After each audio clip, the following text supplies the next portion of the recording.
Hi everybody, Arachnoid here, coming to you from the place from wherever spiders come from. I don't think it was a stork, but if it was, weird stork, right? I guess, doesn't that mean God was the spider's stork? Our stork? I don't know. So, I want to introduce a new type of content on this channel that isn't necessarily particularly one that focuses on data or really goes at any kind of hardcore argumentation. So it's not something to be taken too seriously, but I think it is just a medium, a vehicle in which I can get some different kind of thoughts across that may at least challenge your perspective or give you a different line of thinking on a particular subject that you may not have thought of before. But this isn't necessarily something where I'm going to give you super strong data on it, but I'm at least going to just talk about maybe some social features of it or the way that we think about it. So this isn't something that I would take too incredibly seriously, but at the very least to try to make some decent points on a topic that doesn't really get brought up too much when it comes to other media, but definitely needs to be addressed. And if you like it in this particular kind of content, which I'm going to be calling Ranti-sodes, so if you like a particular subject I bring up on a Ranti-sode segment, and you want me to do a more detailed, a more, not academic, but more of a detailed, well put together type of video on it, let me know, because I will definitely take another stab at that topic, but I'll come with more data, different perspectives that are more authoritative and more well researched than mine, so I can at least make a decent point while also trying to be somewhat entertaining. So the topic I want to cover for this first Ranti-sode is going to be productivity, and how productivity not only hurts everyone within capitalism, but also hurts disabled people. And productivity is this inherent force within our society and many societies that I think takes many different forms within many different social institutions. In order for a conversation like this one to be productive, I'm going to need to outline what productivity means and how it is someone can be productive, while also talking about how the line of thinking within productivity within a capitalist system is harmful to all people involved in capitalism, but also in a more specific and denigrating way harms disabled people. And while I'm also talking about that, to also kind of just challenge the modes of thinking in which that we do within our social lives and within other parts of our lives that I think productivity has bled into, which I think can be harmful, then also to try to present different points of view that might be more beneficial to how we see human beings, to make them more valuable and more beneficial to our lives, not based entirely on their productivity. That's not to say to throw out this notion of productivity entirely, because I think productivity is an important marker to show how much you're able to get done in a specific amount of time, but to not put our own human worth in that, but to find other ways that we can think about human worth not tied to our labor or how much we're able to get done. Which leads us into the conversation of what exactly is productivity. I don't really have too academic a definition of productivity, but I'll try to outline what productivity means just kind of in a little bit of a general sense, and also try to tackle what I think it kind of means in the context of our capitalist society. So what productivity is productivity is how much you're able to get done and in what amount of time you're able to get it done. And productivity is how much work you're able to accomplish that is worthwhile to one human being, multiple human beings, a particular system like a retail system, or any other system where you can make money, or in other contexts. So productivity being how much you're able to get done in how much of amount of time, whether you are making art, whether you are building a car, whether you are doing something else of that effect. That is kind of what productivity is.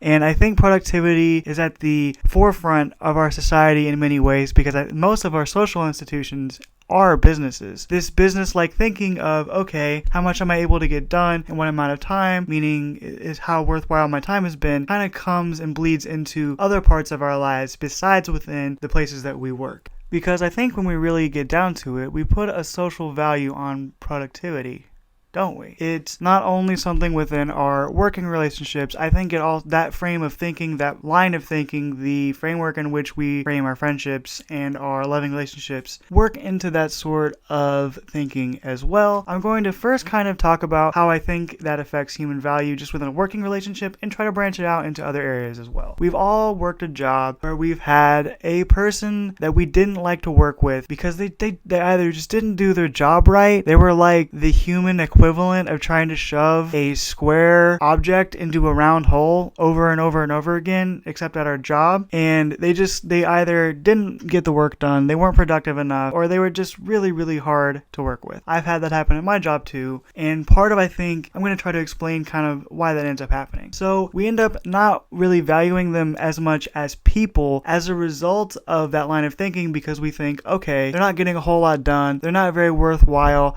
as an employee. But along with that, we kind of just see them in more of a negative light, thinking that their human value is worth less, at least in that particular social context. That's one example, at least within the economic example, because a business is only going to value their employee by as how productive they're being, how much they're able to get done in a particular amount of time. And then we take that line of thinking of, okay, we're at a job, we're supposed to be productive. We tend to kind of let that mentality bleed into our coworkers, when I don't think we should be thinking about it that way. One way that you could look at it is they're our peers, they have equal standing with us, and while we do want them to be able to get the job done that we need to get done, the important thing is that we value them as a coworker and as a human being. What we want to be able to happen is to have a working relationship where the workers have equal standing with the company than the CEOs do, because really that coworker that doesn't do a whole lot isn't necessarily the biggest target or the biggest enemy in what we want to do, but it's really just forming a worthwhile company, or not a company, but a worthwhile business system or relationship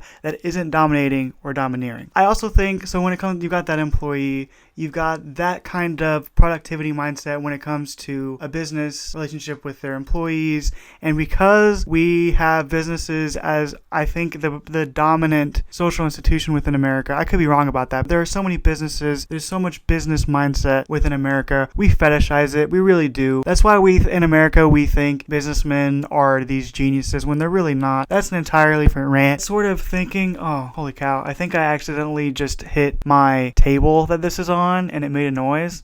And just to piss you guys off, I'm leaving this in the video. This isn't going to get edited out. I think with that kind of line of thinking, we end up tying unintentionally or intentionally somebody's worth as a human being with how productive they can be within a certain environment. Think about it in another way. When you're at home, let's just say that you're like me and you sit at home and you watch a lot of American Dad and you eat snacks, and some days you don't do shit because it's your day off. Fuck you. I don't have to be productive in all of my time. But when I'm not being productive, I have this feeling of tinging guilt. I end up feeling guilty for not doing something productive, because what I'm used to thinking, and the line of thinking I'm used to having is, okay, I'm existing on this planet right now, I should be doing something productive, or that time that I've just spent is wasted. That's wasted time because I didn't get anything done. I didn't draw anything, I didn't write anything, I played video games. How is playing a video game worthwhile? I know many other people feel this. There's this guilt or this feeling of time wasting when they aren't doing something that either they or society seems worthwhile. That kind of bleeds over into our personal life in the aspect of our hobbies, because we're not thinking about, is this hobby enjoyable? Am I getting pleasure out of this? Am I becoming a better human being from this? Am I learning something from this? Am I gaining a valuable skill from this? We're thinking, is this productive for me to do? So I think if we try to frame our hobbies in more of a thinking of enjoyment, in terms of, am I growing as a human being? Am I gaining something worthwhile that may not be productive to society but is worthwhile to me, instead of thinking, okay, is this productive? Am I creating something worthwhile? I think this also applies to a lot of our personal relationships too, at least in the way that I've thought about friendships in the past in certain ways. It's not necessarily that a marker of a good friendship isn't a good ebb and flow, because really a good friendship does have a give and take sort of scenario going on, and that's kind of a marker of a really good friendship. I think it's really just the overall mindset that at least I've had in friendships, and I've seen other people have in friendships, that I kind of take issue with. It's this idea of that, okay, what am I able to get from this person? What kind of thing am I gaining from being around them? Are they funny? Are they intelligent? Are they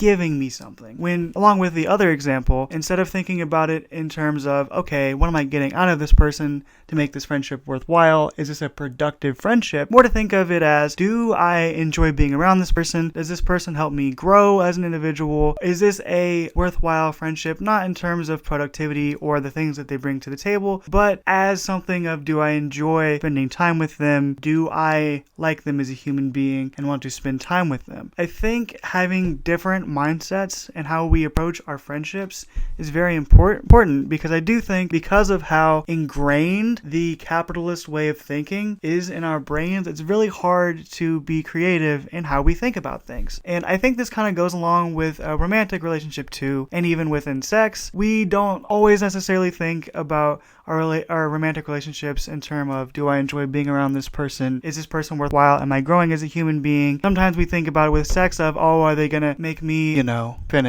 cross the finish line, be the runner with the mostest? We think about it in terms of, okay, what are they able to give me sexually, emotionally, yada yada, and not more of, do I enjoy this person? Do I have value in this person as who they are? And that's why I want to be with them. And I think it's just more the overall framework of that I want to challenge and kind of think of, there's got to be other ways that we can frame human value. I think there just needs to be an inherent value with just people, more than just, are they doing something? Are they producing something? I've kind of talked about what productivity is, how I think it bleeds into our working relationships, how I think it bleeds into our personal lives, how it bleeds into our hobbies, how it bleeds into our friendships, and sometimes our romantic relationships. Here comes the coup de grace, the big thing that needs to be addressed that people don't really talk about, because talking about disabled people makes people uncomfortable, because just in being disabled and existing in the world, people are uncomfortable with your existence. I've experienced this. I have cerebral palsy. I've had people look at me weird just for having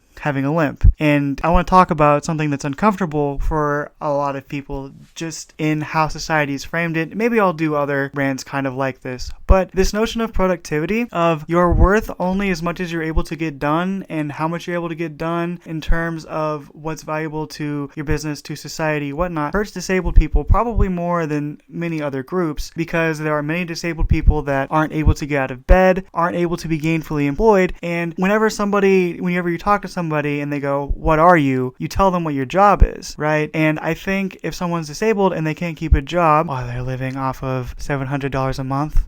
Think about it. You have to live off 700 McChickens. That's not a lot of McChickens when you think about it. And I know you'd get really fat eating 700 McChickens, but 700 McChickens ain't lasting you that long, are they? I think that because there are many disabled people that can't hold jobs, that can't adhere to a normal schedule, that this hurts them because society as a whole isn't valuing them as much, because they're not producing something that society sees as worthy. So because there isn't this thing that they can point to that they're creating, it's easier for them to discard them. And disability takes many different shapes, many different forms. It's very different for many other people. Because of this need, this desire to be productive, I think it hurts the self-esteem of many disabled people too. Because of this idea of productivity being so ingrained in our minds that when we can't be productive within a certain area, we, or at least me, I'll speak from my own personal experience, feel bad about it. And I can't talk about for all disabled people. I'll talk about my own personal experience and how I might think it could extrapolate for others. And you may disagree with that. That's okay. This is more just an informal rant here. I just know that because I have balance issues, whenever I wanted to do a task like surf or climb a ladder or ski, I felt bad. I felt guilty about it because I couldn't do it. I can't imagine the amount of guilt other disabled people have to feel for things like driving a car or going to work. And there's this notion of human worth being tied to how productive that they're being,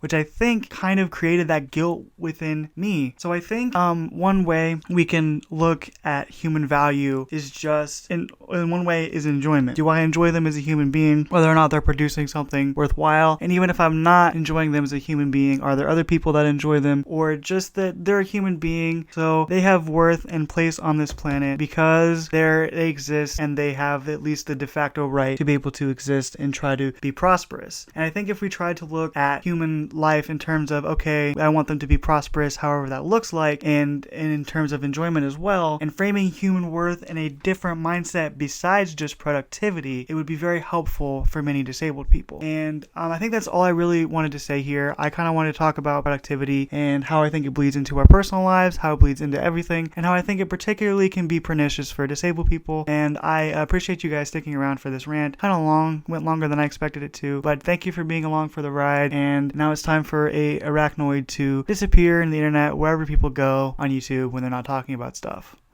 Peace out.